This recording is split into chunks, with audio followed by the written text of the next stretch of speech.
Hello दोस्तों, आप सभी का स्वागत है आपके YouTube channel online teaching NBP sir में। आज हम आपके लेके आए हैं कक्षा 10 की गणित है। प्रश्नावली है दो घात समीकरण की प्रश्नावली है 4.4। इस प्रश्नावली की आपको क्वेश्चन नंबर 1 और क्वेश्चन नंबर 2 के क्वेश्चन इस वीडियो में आपको कराने वाले हैं। ये क्लास 10 का वीडियो नंबर 32 है। अगर अभी तक आपने पीछे के वीडियो नहीं देखी है तो आप चैनल के प्लेलिस्ट पे जाके वहाँ आप कक्षा 10 की आपको प्ले लिस्ट मिल जाएगी। आप जैसे ही वहाँ क्लिक करोगे आपको शुरू से पूरी वीडियो मिल जाएंगी। आप एक तरफ से सारी वीडियो देख सकते हैं। इस चैनल पे आपको 9 से 12 तक की मैथ पढ़ाई जाती है। अगर आप मैथ पढ़ना चाहते हैं तो इस चैनल को सब्सक्राइब कर लीजिएगा।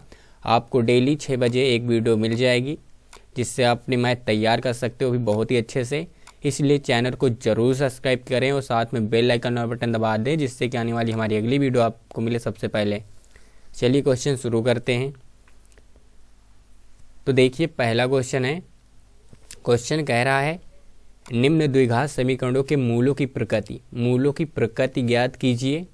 यहाँ पर हमें ज्ञात कर रहा है मूलों की प्रकृति। यदि मूलों का अस्तित्व हो तो, अगर अस्तित्व हो तो मूलों की प्रकृति ज्ञात कीजिए। तो उन्हें उनके मूलों की प्रकृति बताना है। यदि मूलों का अस्तित्व हो तो उन्हें भी ज्ञात करना, मूल भी ज्ञात करना है। ये दो काम करना है। सबसे पहले मूलों की प्रकृति ज्ञात करनी है कि मूल कैसे हैं, उसके बाद मूल को ही ज्ञात करना है। मूल मतलब क्या होता है? मूल का मतलब होता है इनका जो आंसर आएगा x का मान वही मूल होता है। तो देखिए मूलों की प्रकृति 3 प्रकार की। यहाँ पे देखिए नंबर 1 आपको एक फार्मूला याद रखना है जो होता है विविक्त कर। आप कितना याद रखना? विविक्त कर जो d बराबर होता है हमारा b² - 4ac। मैंने पीछे ही आपको बताया है कि b² बराबर -4ac। इसको निकालेंगे। अगर यहाँ से d का मान जो आएगा वो 0 के बराबर आएगा तो लिखेंगे कि जो इसकी जो प्रकृति होगी, ये जो प्रकृति है ये क्या होगी? तो इसके दो लिखेंगे, दो वास्तविक बराबर मूल होंगे। कैसे होंगे? दो वास्तविक बराबर मूल होंगे। तो यही लिखेंगे कि उसके दो वास्तविक बराबर मूल होंगे। देखिए जब d का मान क्या आएगा? 0 के बराबर, तो देखिए बराबर है तो यहाँ देखिए क्या लिखा गया? दो वास्तविक बराबर मूल होंगे। यदि d का मान 0 से बड़ा आएगा, यदि क्या होगा? d का मान 0 से बड़ा आएगा, 0 से बड़ा जैसे 1 2 3 4, तो क्या होगा? तो दो वास्तविक भिन्न मूल होंगे। तो दो वास्तविक भिन्न मूल होंगे। आपकी बराबर नहीं होंगे तो आपके कैसे मूल होंगे? भिन्न मूल होंगे। और तीसरी कंडीशन आपकी बनेगी, ये पहली हो गई और ये दूसरी हो गई। और तीसरी बनेगी तीसरी क्या बनेगी? यदि d का मान 0 से कम हो जाएगा। d का मान 0 से कम का मतलब क्या है? कि वो माइनस में चला जाए, जी -1 -2 कुछ भी आ जाए तो उसमें कोई मूल्य नहीं होगा। तब क्या होगा? कोई मूल नहीं होगा। इतना आपको याद रखना है कि कब? जब d का मान 0 से बराबर आएगा तो लिखेंगे इसके दो वास्तविक बराबर मूल होंगे। यदि d का मान 0 से बड़ा आएगा तो दो वास्तविक भिन्न मूल होंगे। यदि d का मान 0 से छोटा आएगा कब? जब माइनस होगा तो कोई मूल्य नहीं होगा। तो ये किस लिए है? इसकी प्रकृति बताने के लिए ये फार्मूला लगाएंगे और इससे हम प्रकृति ज्ञात कर लेंगे। अगर उसका कोई मूल्य नहीं होगा तो हम क्वेश्चन को छोड़ देंगे क्योंकि यहाँ पे लिखा उन्हें ज्ञात कीजिए। अगर ये दो में कोई आएगा तो उसको हम सोल्व करेंगे क्योंकि उसकी प्रकृति आ जाएगी तो हम क्वेश्चन को सोल्व करेंगे। तो चलिए इस पहले ही क्वेश्चन से शुरू करते हैं। तो देखिए सबसे पहले लिखेंगे हल। चलिए सबसे पहले इसकी प्रकृति ज्ञात करते हैं। इनका मूलों का अस्तित्व है कि नहीं? तो अस्तित्व कब होगा? केवल जब माइनस में नहीं आएगा तभी अस्तित्व होगा। तो देखिए हमने आपको फार्मूला बताया है क्या? विविक्त कर। तो लिख लेते हैं विविक्त कर क्या बताया गया कि जो d बराबर होता है, d बराबर माइनस क्या होता है? b² - 4ac। d बराबर होता है हमारा b² - 4ac। इसी मान रखना है। तो यहाँ से a और b c का मान कैसे पता लगेगा? तो देखिए यहाँ से जो a और b c का मान पता लगेगा, हमने पीछे ही आपको बताया जो दो घात समीकरण होता है ax² प्लस का bx होता है प्लस का c, इस टाइप का होता है। तो आपको ऐसे याद रखना है। तो x² के जो आगे वैल्यू होगी वो a का मान होगा। इसी प्रकार x के जो आगे होगी किसका मान होगा? b का मान होगा। जो सिंपल होगी किसका मान होगा? c का मान होगा। तो आपको पता चल चुका होगा a का मान 2 है, b का मान -3 है और c का मान 5 है। तो लिख लेते हैं a बराबर कितना है? 2 है, b बराबर -3 है और यहाँ पे हमारा c बराबर आया 5। तो चलिए इस पे रख दे। तो देखिए b² मतलब -3 का स्क्वायर, तो लिखेंगे -3 का स्क्वायर। फिर क्या लिखा? -4 लिखेंगे। a का मान कितना है? a का मान हमारा 2 है और c और सी का मान कितना है, तो सी का मान 5 है। तो देखते हैं इनको सोल्व करते हो तो कितना आ जाएगा, 9 आएगा, क्योंकि अगर माइनस अंदर है तो बाहर प्लस का आएगा। इसको जब गुणा करेंगे हम तो गुणा करते कितना होगा, 8 8 5 40, का मतलब कितना आएगा, यहाँ पे 40 घटाएंगे तो यहाँ पे आएगा कितना आएगा, बराबर आएगा माइनस का 31 बचेगा, क्योंकि घटाना पड़ेगा 9 से 40, तो माइनस का 31। इसका मतलब डी का मान क्या है, माइनस का 31। इसका मतलब डी का मान जो है जीरो से क्या है, जीरो से छोटा है, तो अतः इसका कोई मूल्य नहीं होगा। तो लिख देंगे अतः इसका कोई मूल्य नहीं होगा, कोई मूल्य नहीं होगा। तो ये हो गया आपके पहले क्वेश्चन के आंसर। आपको ऐसे ही चेक करना है, सबसे पहले रख के अगर डी का मान, आपको फिर से 3 कंडीशन बता दे रहे हैं, हमने 3 कंडीशन आपको बताई हैं कि सबसे पहले डी का मान अगर 0 के बराबर आएगा तो लिखेंगे इसके 2 वास्तविक बराबर मूल होंगे। यदि डी का मान 0 से क्या आए, यहाँ पे देखिए डी का मान जो आया है 0 से क्या आया, छोटा आया, तो इधर को लगाएंगे क्योंकि इसमें 0 से छोटा है डी का मान। अगर डी का मान 0 के बराबर आ जाए, क्या है 0 के बराबर, 0 से बड़ा, मतलब डी का मान क्या है 0 से बड़ा, तो 2 भिन्न वास्तविक मूल होंगे। यदि डी का मान, देखिए डी का मान क्या हो गया, छोटा हो गया। देखिए इसका मतलब निशान क्या होता है, जिससे हम लिखे 3 और 2, हम इधर को लगाएंगे, इसका मतलब क्या है, ये छोटा है। अगर हम लिखे 5 और इधर 3 लिखें तो हम किधर को लगाएंगे, इधर को ही लगाएंगे। इसी प्रकार हम लिखे 3 और इधर 1, इधर लिखे 4, तो किधर को लगाएंगे, इधर। इसका मतलब क्या है, ये छोटा है इससे। इसी प्रकार यहाँ देखिए इसका मतलब डी छोटा है किससे, 0 से।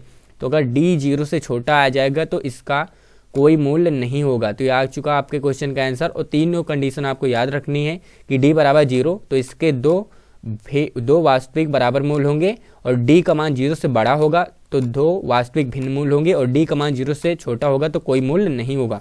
तो चलिए क्वेश्चन नंबर इसका दूसरा देखते हैं हम। देखिए दूसरा पॉइंट आपके सामने है, इसको चेक करते हैं सबसे पहले, तो लिखेंगे हल।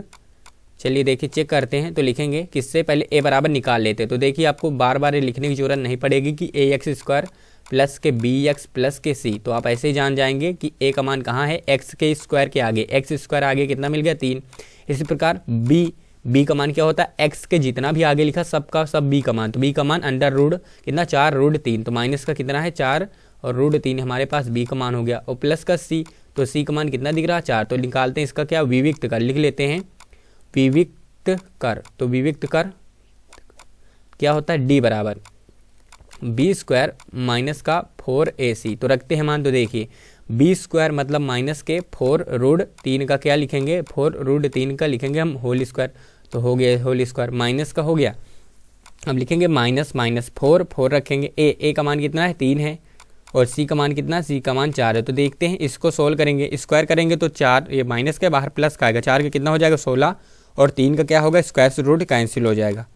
इसको सोल्व करेंगे कितना होगा, 12 और 4 48, ये 48 आ गया। अब आगे सोल्व करते हो तो देखते हैं सोल्व किया कितना होगा, 48, और ये भी माइनस का है 48, तो इसका मतलब क्या आएगा, बराबर के 0। इसका मतलब जो डी का मान आया है, डी का मान क्या आया है, 0। तो इसकी जो मूलों की प्रकृति होगी तो लिखेंगे अतः इसके 2 वास्तविक बराबर मूल होंगे, बराबर मूल होंगे। तो इसमें क्या होगा कि इसके 2 बराबर मूल होंगे, तो आ गया होगा आपको पूरा समझ में कि इसके 2 बराबर मूल होंगे, क्योंकि डी का मान 0 आया है। अगर मूल बराबर हैं तो इसको हमें सोल्व करना है। इसका क्या करना पड़ेगा, हमें इसके मूल ज्ञात करना पड़ेगा। आपको अगर गुणनखंड नहीं आता तो आप श्रीधरा 4 से लगा सकते हैं। तो कैसे श्रीधरा 4 से इसको सोल्व करेंगे, तो चलिए आपको दिखाते हैं। अब इसको हम हटा दे रहे हैं, आप ऐसे चेक कर लेंगे तो आपको समझ में आ गया होगा कि इसके 2 बराबर वास्तविक मूल हैं। तो चलिए इसको हम श्रीधरा 4 से सोल्व करते हैं।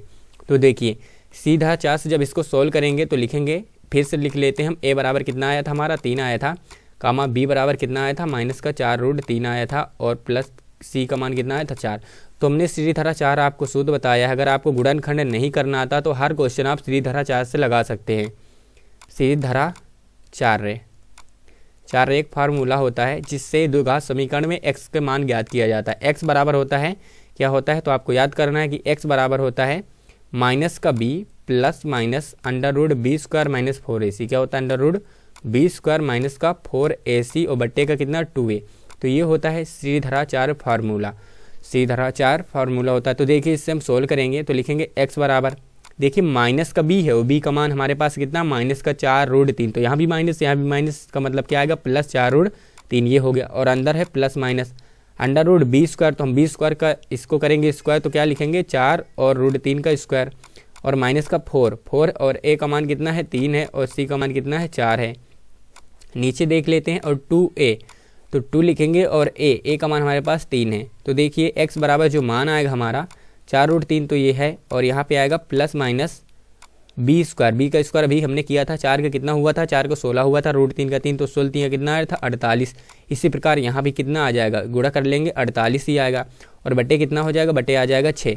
तो देखिए जब इसको हम सोल्व और आगे करेंगे तो यहाँ लिखेंगे x बराबर, ये देखिए जो लिखा है लिख देंगे 4√3 है, और अंदर क्या आएगा प्लस माइनस का आ जाएगा 0, क्योंकि यहाँ पे कितने बचेगा 0, और 0 बाहर कितना आएगा 0, क्योंकि 0 किसका वर्गमूल है तो 0 का ही नीचे 6। तो देखिए इसके तो बराबर ही आंसर आने वाले। आपको पीछे भी बताया गया, यहाँ पे एक बार प्लस चिन्ह लिया जाता है एक बार माइनस। तो सबसे पहले हम ले लेंगे प्लस चिन्ह। क्या लेंगे, प्लस चिन्ह लेने पर। तो प्लस चिन्ह लेने पर, तो जब हम प्लस चिन्ह लेंगे तो यहाँ जो प्लस लेंगे एक बार, यहाँ पे इसी प्रकार माइनस लेंगे।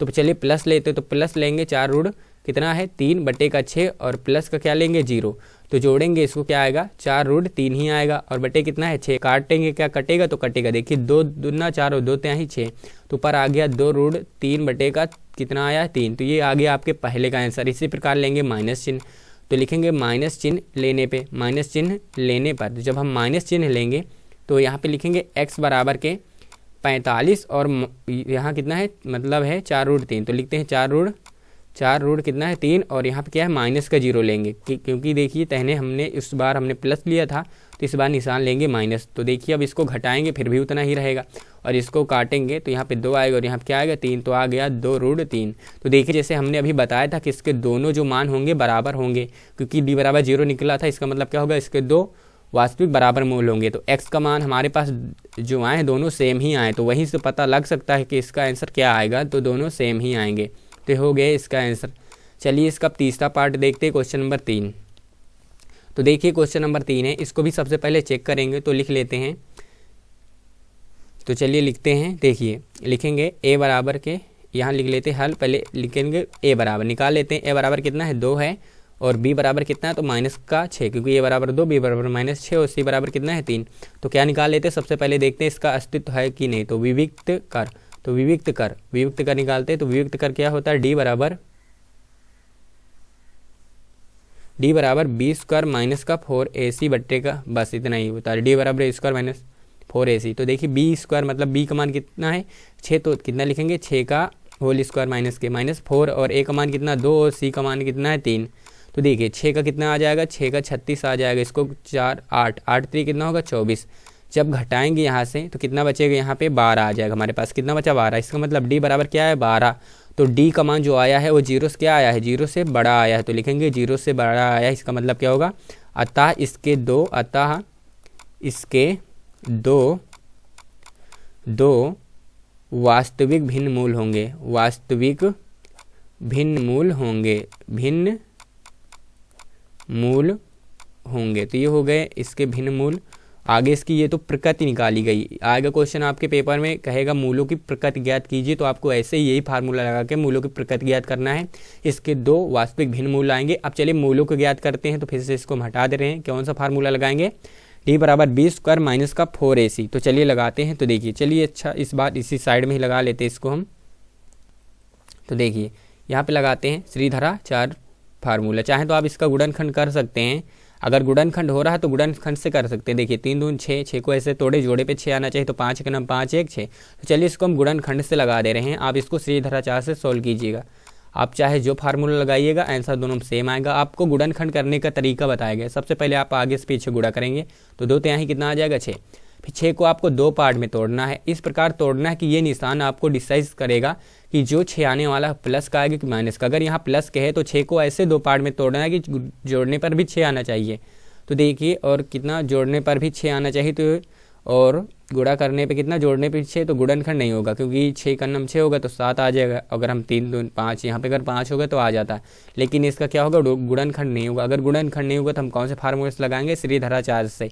तो चलिए श्रीधरा 4 फार्मूला लगाते हैं। तो यहाँ पे a बराबर कितना आया है 2, और b बराबर कितना आया माइनस का 6 आया है, और हमारा जो c का मान आया c बराबर 3 आया है। तो लिखते हैं श्रीधरा 4 से, क्योंकि देखिए इसका गुणनखंड नहीं होगा। अगर गुणनखंड नहीं होगा तो आपको एक ही फार्मूला लगाना है, कौन सा, श्रीधरा 4। आप श्रीधरा 4 हर जगह लगा सकते हैं, श्रीधरा 4 से, 4 से। तो चलिए श्रीधराचार्य से इसको ज्ञात करते हैं। तो आपको बताया गया है कि x बराबर क्या होता है माइनस का b plus minus under root B square minus 4ac। तो लिखते हैं बी स्क्वायर माइनस के 4 और ac बटे क्या होता है 2a होता है। तो लिख दिया गया फार्मूला।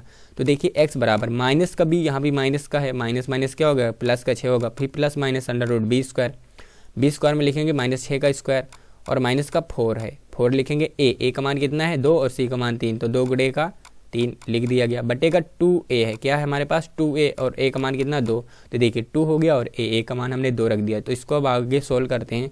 तो देखिए जब इसको हम आगे सोल्व करेंगे तो x बराबर यहाँ पे 6 है और प्लस माइनस हमने अभी इसको अंदर सोल्व किया है। देखिए यहीं पे 6 का स्क्वायर 36 और इसको गुणा किया, टोटल कितना है घटा के 12। तो यहाँ लिख देते हैं हम डायरेक्ट कितना 12 आ चुका है और बटे कितना आएगा 4। तो एक बार आप यहाँ प्लस ले दीजिए, एक बार माइनस, नहीं तो आप इसको और सोल्व कर सकते हैं। देखिए कैसे करेंगे, तो हम लिखेंगे x बराबर 6 प्लस माइनस, क्योंकि 12 को क्या लिखेंगे 4 गुणे का 12, 12 क्या होता है अंदर 4 गुणे 12। तो 12 को हम 12 ना लिख के इसको लिख देंगे यहाँ पे आप 12 लिखिए, बाहर समझ लीजिए। देखिए जिससे मेरे पास 12 है इसको हम बाहर निकालना चाहे तो लिखेंगे गुणनखंड करेंगे 12 के, क्योंकि आपने पढ़ा है शुरू से ही इसके अगर गुणनखंड करें, अगर वर्गमूल निकालना है 2 से करेंगे 6 और 2 से करेंगे 3 और 2 से करेंगे कितने 3 से करेंगे 1, इसका मतलब 2 गुणे 2 गुणे का 3, इसका मतलब 2 का एक जोड़ा बना तो 1 2 बाहर आ जाएगा। तो इसको लिखेंगे 2 गुणे 2 गुणे का 3। आपने पढ़ा जिसका जोड़ा बन जाता है वो बाहर आ जाता है, जिसका नहीं बनता वो अंदर रहता है। इसका मतलब रूट 12 का मान आएगा 2 रूट 3। तो ये हम बात यही डायरेक्ट ही लिख दे रहे हैं, 2 रूट कितना आएगा 3।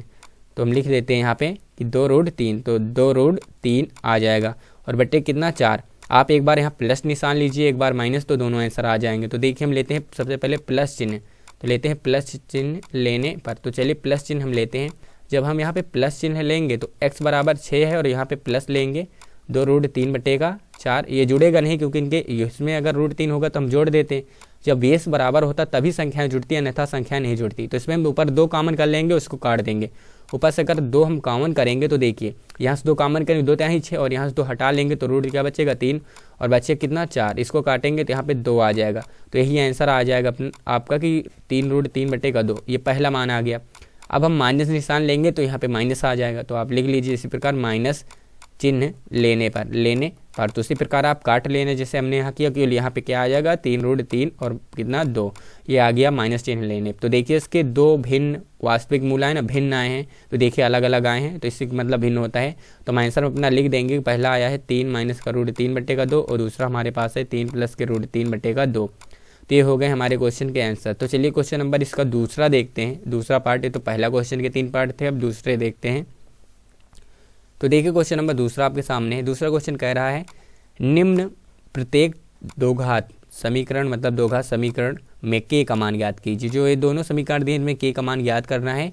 बताया गया है कि उसके 2 बराबर मूल होंगे। तो यहाँ देखिए 2 बराबर मूल होंगे और हमें किसका मान ज्ञात करना है k का। तो आपने पढ़ा है हल, यहाँ पर हम लगाते हैं। देखिए 2x² प्लस का क्या है kx है प्लस का 3 बराबर कितना है 0। यहाँ पे बताया गया है कि k का मान ज्ञात करना है, लेकिन वो इसके 2 बराबर मूल होंगे। तो अभी हमने बताया है 2 बराबर मूल कब होते हैं, तो लिखेंगे अतः इसके 2 बराबर मूल हैं। देखिए d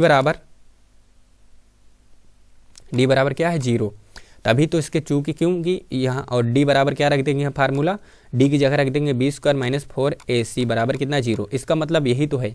ये कब आएगा 2 बराबर मूल है, इसका मतलब क्या है कि हमने जैसे प्रकृति निकाली थी तो यही आता था 0, तभी बराबर मूल होते थे। तो ये बताया गया कि इसके बराबर 2 मूल है तो फार्मूला यही लगेगा आपका d बराबर 0। तो d का मान होता b² माइनस 4ac बराबर 0, क्योंकि चूंकि इसमें बताया गया है कि इसके 2 बराबर मूल है। क्या बताया गया है 2 बराबर मूल हैं, 2 बराबर मूल हैं, 2 बराबर मूल हैं। इसका मतलब क्या होता है कि d बराबर 0। हमने पीछे ही आपको 3 कंडीशन बताई हैं कि d बराबर 0 में 2 बराबर मूल होंगे। तो चलिए इसको सोल्व कर लेते हैं। ये a आ जाएगा, ये b आ जाएगा, ये c। तो a का मान कितना है 2 है, तो यहाँ पे रखेंगे सबसे पहले b का मान कितना है पे k, तो यहाँ पर हम रखेंगे k, तो k² बनेगा माइनस का 4 है और देखिए 4 आ गया। उसके बाद है a का मान कितना है 2 और c का मान कितना है 3, तो यहाँ पे 3 रख देंगे क्योंकि देखिए c का मान 3 है। तो देखिए यहाँ से हम अगर k का मान निकालना चाहें तो यहाँ पे है k² और इधर बराबर 0 है, तो इसको गुणा करेंगे तो कितना आएगा 8 त्रिक 24, तो 24 आएगा बराबर 0। तो देखिए जब k का मान निकालेंगे तो 24 इधर आएगा प्लस का, क्योंकि उस साइड माइनस का था। तो k से स्क्वायर हटे इधर क्या आएगा रूट। तो 24 को अगर हम बाहर निकालना चाहें, आप गुणनखंड करेंगे तो क्या लिखेंगे 4 गुणे का 6, 4 छंग 24 तो 4 बाहर आ जाएगा, तो के का मान कितना आएगा, 4 बाहर आ जाएगा, 2√6, तो हो जाएगा हमारा आंसर कितना, 2√6। तो आ चुका है इसका आंसर। चलिए इसका दूसरा पार्ट देखते हैं, बहुत ही अच्छे समझना है इस पार्ट को भी। तो दूसरे पार्ट में भी क्या है कि 2 बराबर मूल्य हैं, उसी प्रकार सोल्व करना। लेकिन देखिए हमारा जो समीकरण होता है ax² प्लस का bx प्लस का c, क्या यह कहीं दिख रहा है, तो x² अभी कहीं नहीं दिख रहा। तो इसका मतलब यहाँ जो ब्रैकेट में इसको हम गुणा कराएंगे तो हमारा x² बनेगा, तभी तो a का मान पता चलेगा। तो देखिए गुणा करा लेते, तो kx से इसमें गुणा कराएंगे। तो देखिए यहाँ पे kx है, क्या लिखेंगे सबसे पहले हल। तो देखिए यहाँ पे kx है और x से गुणा कराएंगे तो क्या आएगा, kx²। आगे गुणा कराएंगे तो 2 से कराएंगे तो 2kx प्लस के 6 बराबर कितना, 0। तो हमारे पास है d बराबर क्या है, 0। यहाँ पे बताया गया है 2 बराबर मूल्य हैं, और क्या सूत्र रखेंगे, b² माइनस के 4ac। और यहाँ पे चूक में लिख देंगे क्योंकि इसके 2 बराबर मूल्य हैं, इसके दो बराबर मूल्य हैं। तो लिख लेते हैं इसके 2 बराबर मूल्य हैं। अगर इसके 2 बराबर मूल्य हैं तो मान रखते हैं। तो आपको पढ़ाया गया ax² प्लस का bx प्लस का c। तो देखिए a का मान कितना है, k है, a का मान कितना है, k है, और नीचे देखेंगे b का मान कितना है, तो b का मान यहाँ पे देखना, b का मान x के जितना आगे सबका सब b का मान होगा। तो यहाँ से b का मान मिलेगा -2k और c का मान 6। तो चलिए रख लेते b² मतलब -2k का स्क्वायर रखते हैं, -2 और k का होल स्क्वायर, ये हो गया b² माइनस है 4a का मान कितना है, a का मान k है, और c का मान कितना है, 6 है, बराबर कितना, 0। तो देखिए ये कितना आएगा, 4 आ जाएगा क्योंकि स्क्वायर करेंगे 4 और k का k²। अगर घात सम है अंदर माइनस है तो प्लस की वैल्यू आएगी, इसको सोल्व करेंगे। 4 छंग कितना होगा, यहाँ पे स्क्वायर है, 4 छंग 24 कितना आएगा, 24 और कितना आएगा k। और इसमें देखेंगे कुछ कॉमन है, कॉमन कर लेते हो तो यहाँ से हम लेंगे कॉमन 4 के, कितने के, 4 के। अगर हमने 4 के कॉमन करा तो यहाँ क्या बचेगा, 1 के बचेगा, और यहाँ क्या बचेगा, 6 बराबर कितना, 0। यही बचने वाला है। देखिए 4 कॉमन करोगे, आपको कॉमन करना बताया गया है। तो एक बार आपको बताया गया है कि इसमें आप रखेंगे 4 के बराबर एक जगह 0 और एक में 4 के माइनस 6 बराबर 0, आपको अलग अलग करना बताया गया। तो यहाँ से के का मान निकालेंगे, 4 भाग में जाएगा 0 आएगा, लेकिन यहाँ से के का मान निकालेंगे तो 6 आएगा। इसका मतलब जो के का मान आया, अतः जो के बराबर क्या आएगा, के बराबर 0,6, कोई भी वैल्यू हो सकती थी। ये हो गया हमारे क्वेश्चन का आंसर। हमने इसमें आपको क्वेश्चन नंबर 1 और क्वेश्चन नंबर 2 के क्वेश्चन कराए हैं इस वीडियो में। अगर आपको वीडियो अच्छी लगी तो वीडियो को लाइक कर लीजिए। अगर आप डेली मैथ पढ़ना चाहते हैं, इस चैनल के माध्यम से अपनी मैथ तैयार करना चाहते हैं, तो चैनल को सब्सक्राइब करके बेल आइकन वाला बटन दबा लीजिएगा। इस चैनल पे आपको बहुत ही अच्छे से मैथ 9 से 12 तक की मैथ पढ़ाई जाती है और डेली आपको 6 बजे वीडियो मिल जाएगी, आप पढ़ सकते हैं। तो चलिए मिलते हैं अगले वीडियो पे, तब तक के लिए जय हिंद, जय भारत।